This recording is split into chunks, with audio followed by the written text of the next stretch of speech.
A paz do Senhor Jesus, bom dia.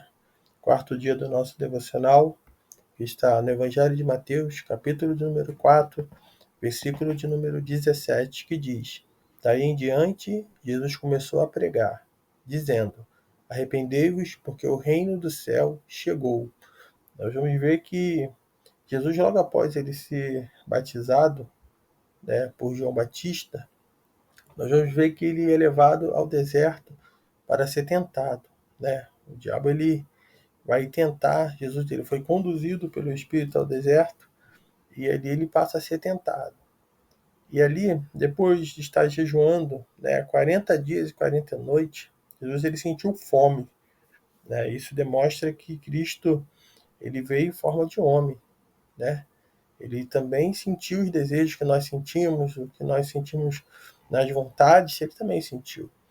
E sendo tentado ali, já uns 40 dias, 40 noites, o inimigo se aproximou dele dizendo, se tu és filho de Deus, ordeno que você venha transformar essas pedras em pães. Né? Mas Jesus ali estava ligado, ele diz, mas Jesus ele vai responder, está escrito. Nós vamos ver isso pelas três, o episódio aqui, Jesus sempre vai dizer, está escrito. E ele diz para ele, para Satanás, nem só de pão o homem viverá, mas de toda a palavra que sai da boca de Deus. Então ele entende, ali ele tem uma palavra para poder dar uma resposta àquilo que era o que o inimigo estava oferecendo, tentando tirar ele do propósito. Mais à frente nós vamos ver mais uma vez Jesus sendo tentado, foi colocado na parte mais alta do templo ali, e ali o inimigo disse, se tu és o filho de Deus, lança-te daqui abaixo, porque está escrito. Então aqui o inimigo ele sabe, ele conhece a palavra, ele sabe o que está escrito na palavra, ele não tem a sabedoria, mas ele conhece, e ele diz para o Senhor, aos seus anjos dará ordem a teu respeito, e eles te sustentarão com as mãos para que não tropece com o seu pé em pedra. O inimigo vai citar o quê? O Salmo 91, dizendo que o Senhor ia guardar ele. E Jesus ele tem ele tem a resposta, também ele responde para o inimigo, também está escrito, não tentarás o Senhor seu Deus, o Senhor teu Deus.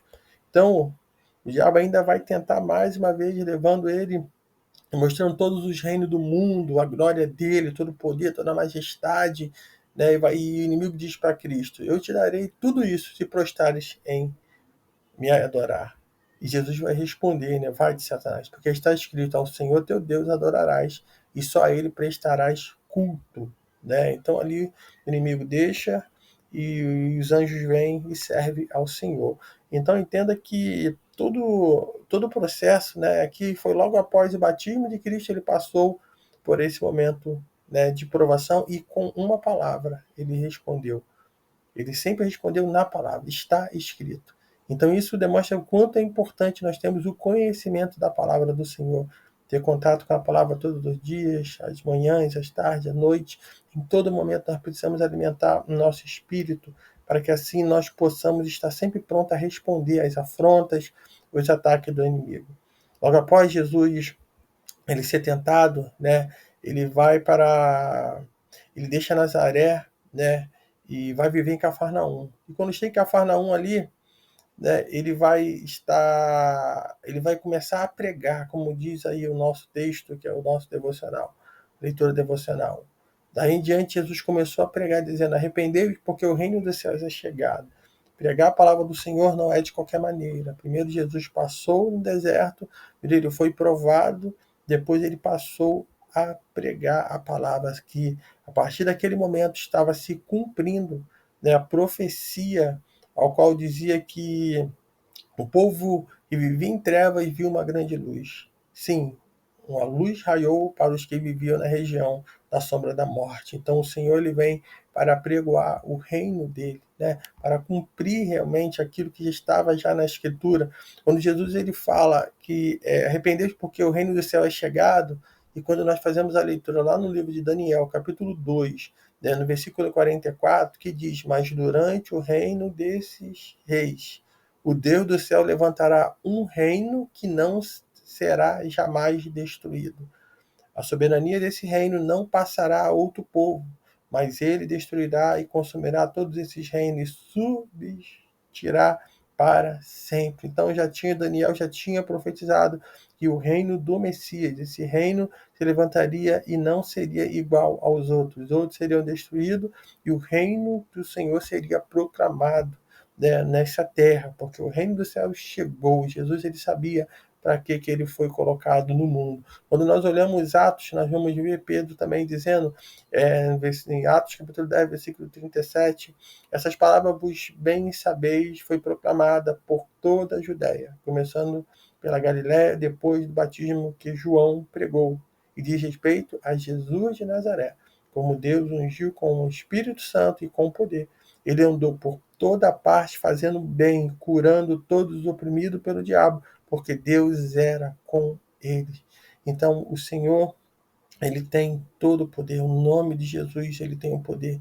Né? O Senhor, ele foi ungido para pregar. Ele pregou em todos os lugares. Ele curou os enfermos. Né? Quando nós olhamos aqui dentro da leitura, dentro desse mesmo capítulo 4, nós vamos ver mais à frente que Jesus ali, ele é direcionado, ele chama os primeiros discípulos. E quando ele chama os primeiros discípulos ali, ele é orientado pelo Pai. Ele estava preparado, porque já tinha passado no deserto, tinha passado a provação.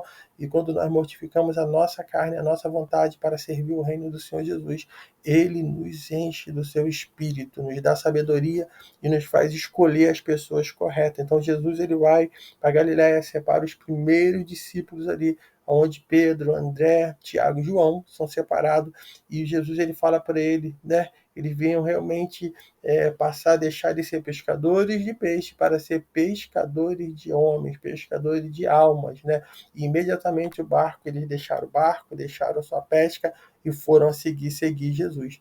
E nessa trajetória com Cristo, nós vamos ver que o Senhor ali, quando ele chama os seus primeiros discípulos, e lá no versículo de número 23 do capítulo 4 de Mateus, ele vai dizer, a palavra do Senhor diz que percorria Jesus toda a Galiléia, ensinando nas suas sinagogas, e ele ensinava e pregando o evangelho do reino e curando todas as enfermidades e moléstia entre o povo. Então, Jesus, o seu ministério foi de ensino, ele pregou de pregação, ele pregou a palavra e de cura. Então, todo o ministério, toda a igreja, todo servo do Senhor que se deixa levar, é direcionado pelo Espírito, que não se afasta do ensino da palavra, que prega para a palavra, né? A partir disso vem a cura, a partir disso vem os milagres. Então, a fama ali se correu por toda a cidade, e ali eles ficaram conhecidos, porque diz o versículo 24 ainda, e sua fama correu por toda a Síria, e traziam-lhe todos que padeciam acometidos de várias enfermidades, de tormentos, os endemoniados, os lunáticos e os paralíticos, e eles o curava. Eu creio que Jesus, no dia de hoje, ele continua fazendo milagre, ele continua curando, ele continua libertando, ele continua fazendo. O paralítico, ele anda, os surdos, eles ouvem, o mudo fala. Eu creio em milagres, eu creio que Jesus, ele tem todo o poder, e nesse tempo ele nos colocou para proclamar o seu reino, proclamar o reino do Senhor Jesus, porque é chegado o reino do Senhor. E o reino do Senhor vem acompanhado, o Evangelho de Cristo vem acompanhado de curas, de milagres, de libertações. Então, pessoas que estão enfermas, pessoas que estão endemoniadas, pessoas que estão paralíticas, pessoas que estão precisando de uma intervenção divina, de um milagre do Senhor. Né? Só basta clamar pelo Senhor Jesus, crer, confessar Ele como seu único e suficiente Salvador, que o Senhor está pronto a curar, a fazer, né, maravilhas. Que Deus te abençoe nesse dia, em nome de Jesus.